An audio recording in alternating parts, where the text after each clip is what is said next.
Umaani ngayon ng batikos ang singer na si Rico Blanco matapos ibunyag ni Direk Paulo Valenciano ang umano'y hindi magandang attitude nito at sinabing ayaw na niyang makatrabaho muli si Rico.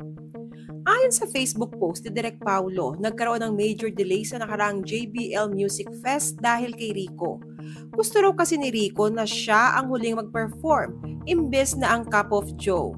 Dahil dito, napilitan ang mga miyembro ng Cup of Joe na sumakay ng motorsiklo para makaiwas sa matinding traffic at makahabol sa bago nilang call time.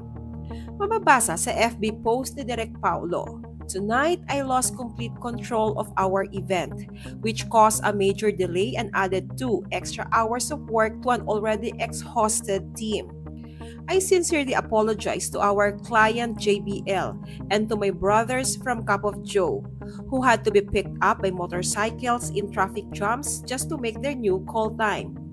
This was my first year with JBL Sound Fest, so I found this incredibly frustrating. We learn new things every day and I know I still have a lot to improve.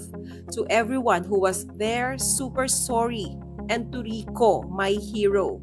While I sincerely wish you the best, I've learned that we're simply not meant to work together again. Ayon sa ilang netizens, base sa poster ng show ay tila si Rico Blanco ang headliner, kaya natural lang daw na siya ang huling mag-perform. Ngunit agad itong nilinaw ni Direk Paulo sa comment section. Anya, headliner talaga si OJ since sila new ambassador ng JBL. Sumagot din ang misis ni Direk Paulo sa comment ng netizen. Sabi niya, disappointing that the interest of the show, the clients, and most especially the fans were ignored. Ang gusto niya ay gusto niya. Some people talaga are not team players. Apparently, this happens a lot. So many people have messaged me checking on Pau and they tell me this person does this a lot daw.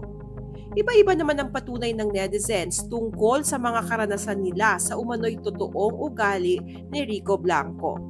Ano ang masasabi nyo sa kaguluhang ito tungkol sa lineup ng performers sa isang show? Sino nga ba ang dapat masunod?